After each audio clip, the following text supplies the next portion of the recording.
نحمده ونصلي على رسوله الكريم أما بعد وعن أبي هريرة رضي الله تعالى عنه أن رسول الله صلى الله عليه وسلم قال ألا إن الدنيا ملعونة ملعون ما فيها إلا ذكر الله وما والاه وعالم أو متعلم رواه الترمذي أو كما قال عليه الصلاة والسلام يا رب صل وسلم دائما أبدا على حبيبك خير الخلق كلهم۔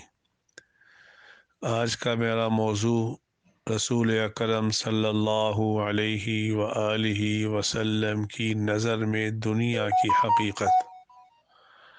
آج کا میرا موضوع محمد عربی صلی اللہ علیہ وآلہ وسلم کی نظر میں دنیا کی کیا حقیقت ہے۔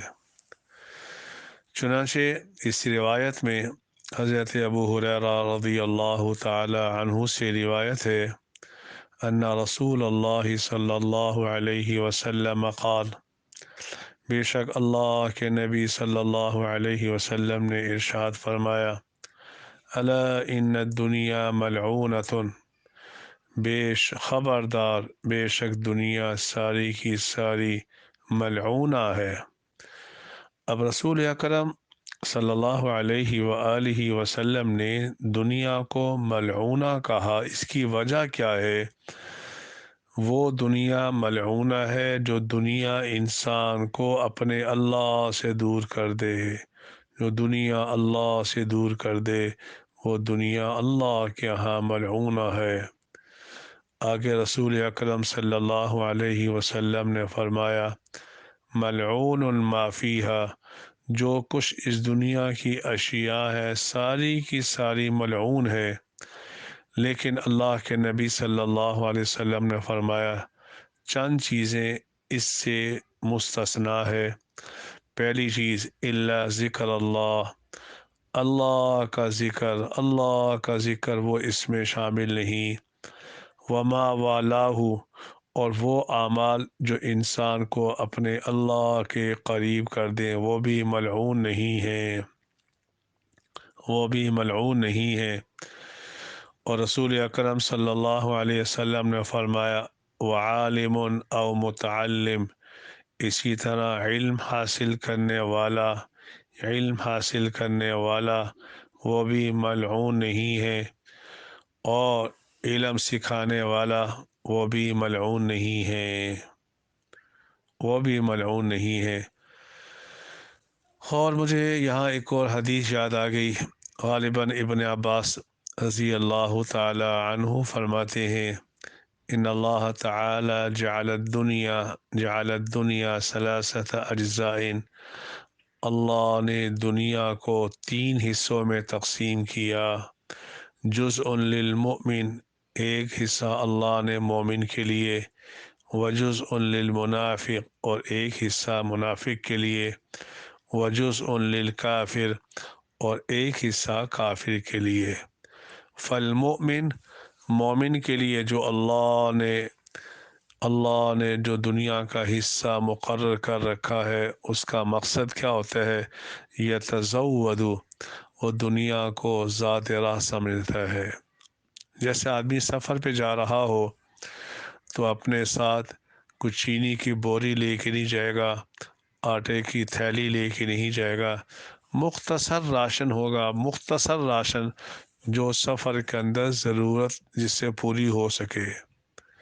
تو رسول اکرم صلی اللہ علیہ وسلم نے فرمایا کہ مومن کے لیے دنیا ذات راہ ہے، والمنافق یتزین، اور منافق دنیا کو اپنی زینت سمجھ کے گزارتا ہے، والکافر یتمتع، اور کافر دنیا سے خوب نفع اٹھاتا ہے۔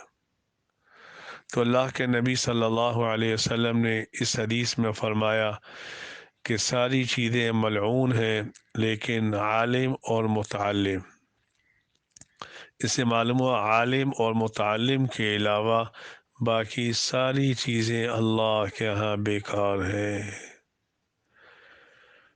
لیکن وہ عالم مراد ہے جو اپنے علم پر عمل بھی کرتا ہو۔ جو عالم اپنے علم پر عمل نہ کرتا ہو وہ اس حدیث میں مراد نہیں ہے۔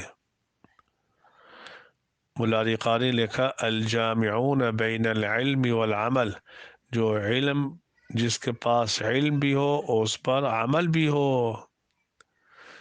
یہی وجہ ہے رسول اکرم صلی اللہ علیہ وسلم نے ارشاد فرمایا لا تقوم الساعة على احد يقول اللہ اللہ، جب تک اس دنیا میں اللہ اللہ کہنے والے موجود ہیں قیامت نہیں آئے گی۔ میرے دوستو، دنیا کی محبت نکالو۔ اور ایک اور حدیث غالباً ابو موسیٰ اشعری کی ہے، جس میں رسول اکرم صلی اللہ علیہ وسلم نے فرمایا من احب دنیاہ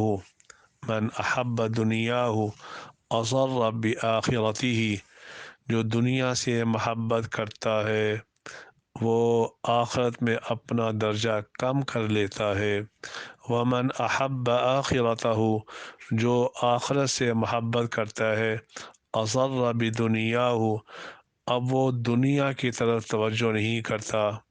اور رسول اکرم صلی اللہ علیہ وسلم نے فرمایا فآثروا علی ما یبقی، دیکھنا اس چیز کو ترجیح دینا جو ہمیشہ باقی رہنے والی ہے اس چیز پر جو فنا ہونے والی ہے۔ یہ دنیا فنا ہونے والی ہے، اس کی طرف توجہ دے کر اپنی آخرت کو تباہ نہ کر دینا۔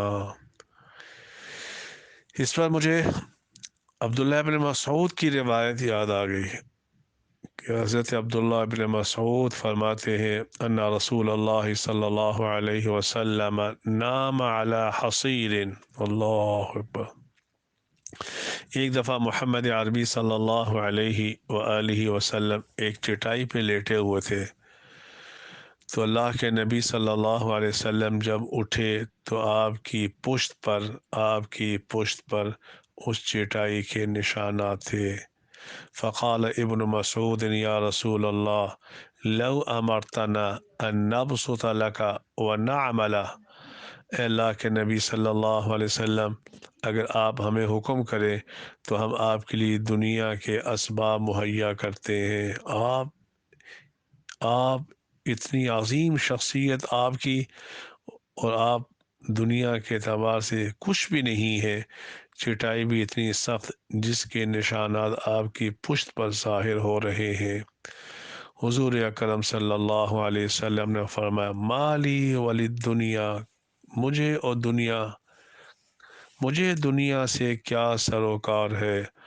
وما انا والدنیا الا کراکب استظل تحت شجرۃ، کا میری مثال اور دنیا کی مثال اس مسافر کی طرح ہے جو تھکا اور ایک درخت جو سائے دار تھا تھوڑی دیر کے لیے آرام کیا، ثم راح وترک، پھر اس نے اس درخت کو چھوڑ کر اپنے سفر کی طرف متوجہ ہو گیا۔